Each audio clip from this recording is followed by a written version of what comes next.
Hi, my name is Wonid Lukdor, and this is my for this week discussion post. I choose Phillis Wheatley. I didn't know anything about her, never heard of her. I felt like it would be really fun to to research her to learn more about her life.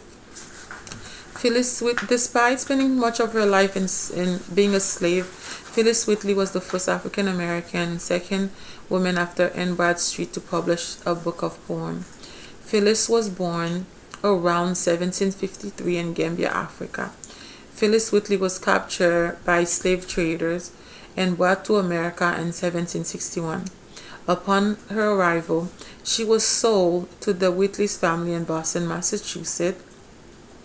Her first name Phyllis was derived from the ship that brought her to America, the Phyllis. The Wheatley family educated her. Within 16 months of her arrival in America, she could read the Bible, Greek, Latin, classic, and British literature. She also studied astronomy and geography. At the age of 14, Wheatley began to write poetry, publishing her first poem in 1767. In 1773, with financial support from the English Countess to Huntingdon, Philip traveled to London with the Wheatley son to publish her first collection of poems on various subjects, religious and moral. The first book written by a black woman, in America. It include a forward signature by John Hancock and other Boston nobles, as well as portrait of Wheatley, all designed to prove that the work was indeed written by a black woman. She was emancipated shortly afterward. Wheatley's poem reflected several influences of her life, among them the well-known poets she studied, such as Alexander Pope and Thomas Gray.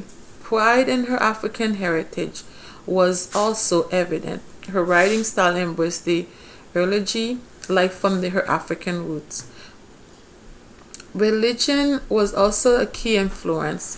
It led Protestant in America to England to enjoy her work. Enslavers and abolitionists both read her work, convinced an enslaved population to convert to later as proof that of intellectual abilities of people of colors. I think it's important to have famous female from American Revolution, such as Phyllis and many others. Although Phyllis supported the Patriots during the American Revolution, Phyllis opposed to slavery heightened. Phyllis wrote several letters to ministers and others on liberty and freedom. During the peak of her writing career, she wrote a well-received poem praising the appointment of George Washington as the commander of the Continental Army. However, she believed that slavery was the issue that prevented the colonies from achieving true heroism. In 1778, Wheatley married John Peter, a free black man from Boston, with whom she had 3 children, though none survived. Effort to publish a second book of poems failed. To support her family, she worked as a scrubwoman in a boarding house while continuing to write poetry.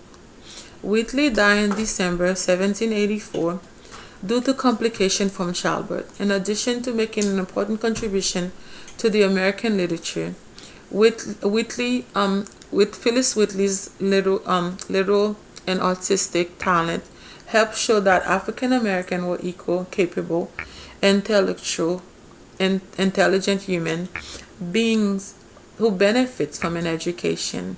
In part, this helped cause the abolition movement. Thank you.